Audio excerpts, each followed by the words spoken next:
கத்திரிக்காய் பொடித்தூவல் எப்படி பண்ணுறதுன்றதை பார்ப்போம். பேனில் ஒரு 3 ஸ்பூன் எண்ணெய் கொஞ்சம் தாராளமாக விட்டுக்கோங்க. விட்டுட்டு அதில் எண்ணெய் காஞ்ச உடனே கடுகு போட்டுடணும். கடுகு பொரிஞ்ச உடனே உளுத்தம்பருப்பு ஒரு 1/2 ஸ்பூன் போட்டுடணும்.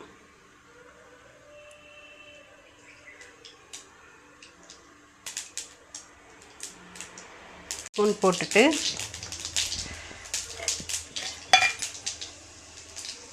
மஞ்சப்பொடி ஒரு 1/4 ஸ்பூன், ஒரு சிட்டிகை பெருங்காயம், உளுத்தம்பருப்பு சிவக்க ஆனோடனே கத்திரிக்காவை இதில் போட்டு நல்லா வதக்கி கொடுங்க. நல்லா கத்திரிக்காய் நல்லா வதங்கட்டும்.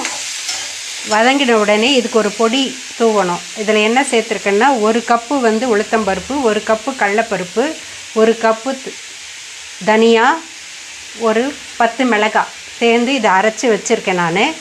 கத்திரிக்காய் கறிக்கு இது வெந்த உடனே இது போட்டு கிளறி எடுத்தாக்க ரொம்ப நல்லாயிருக்கும் சாப்பிட்றதுக்கு.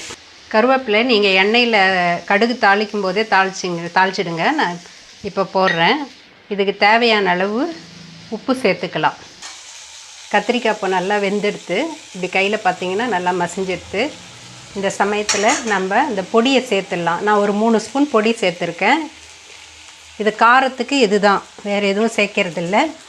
சேர்த்துட்டு நல்லா கிளறி கொடுத்துருங்க. இங்கே கத்திரிக்காய் வேகும்போது கொஞ்சம் லைட்டாக தண்ணி தெளிச்சுக்குங்க, வேணும்னா அடி பிடிக்காமல் இருக்கும். இது எல்லா பக்கமும் கிளறி கொடுத்து இந்த பொடி எல்லா இடத்துலையும் படுற மாதிரி இது பண்ணணும். 1 நிமிஷம் எடுத்துகிட்டு கேஸை நிறுத்திடலாம். இப்போ கத்திரிக்காய் பொடி தூவல் ரெடி.